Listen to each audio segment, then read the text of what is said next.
essentially deliverable FX. So our clients are non-speculative type clients. They're clients, primarily corporates, we're a commercial specialist, primarily smaller type companies, SMEs especially, who are conducting FX not for speculative reasons, but on the back of a primary business that they're conducting.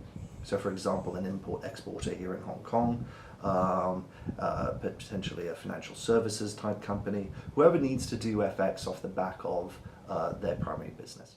Effectively, our platform provides a few things that those sort of companies wouldn't otherwise be getting from the banks, and one of them is obviously pricing. We provide much better rates with regards to the actual FX rates that you actually get from ourselves and on our platform than you would traditionally from a bank.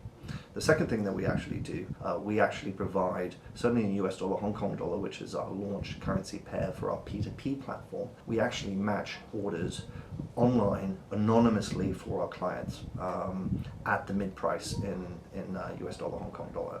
And then we charge an explicit commission on top of that price, which is always going to be the mid price. And that also provides a level of transparency that you wouldn't otherwise get from a bank or any other service provider that you actually traded with.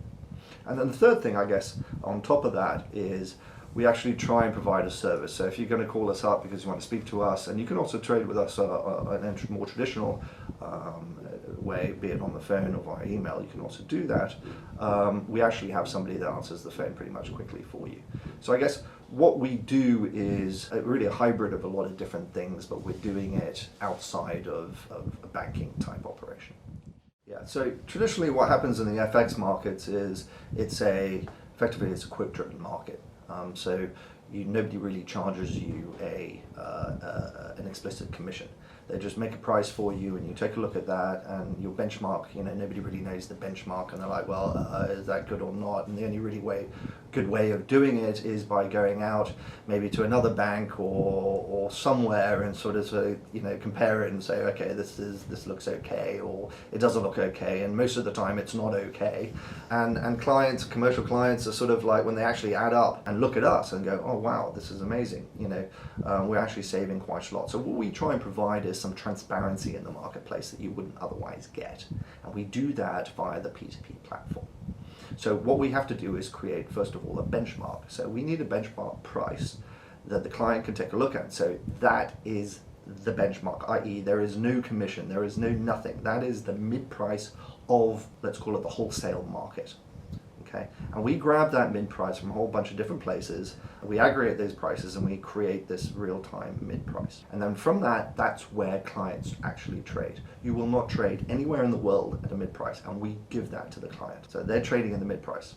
Now, for that service, and it's a completely transparent platform, you can see your order come in on one side of the book, the mid price changes in real time, and when another client comes in, and as the other side, and let's say US dollar, Hong Kong dollar, which is our launch currency pair, when the other client comes in, it matches in real time at that mid price. We then charge an explicit commission to each of those two clients. And that is where the transparency comes. So and you can extrapolate, it tells you exactly what effectively your net price is. So it provides A, better pricing, B, better transparency, and then to a certain extent, as I mentioned, we actually pick up phones.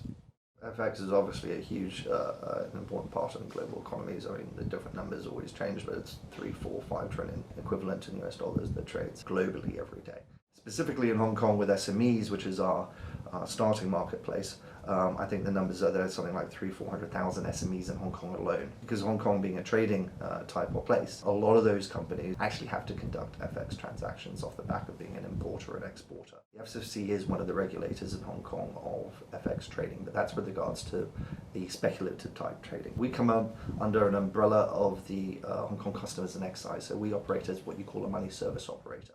We do have a very transparent P2P platform. There are very few, if any, who actually provide in the deliverable FX space an actual order book showing what's going on with regards to your particular order. Well, obviously one of the things that you have to look at is credibility of the team, credibility of the actual company that's providing those services. And being regulated is an important side of things, how long they've been around, the technology that they've actually built. The pricing is obviously very important. You want to make sure that the pricing you're getting, what they say and what the reality is, might be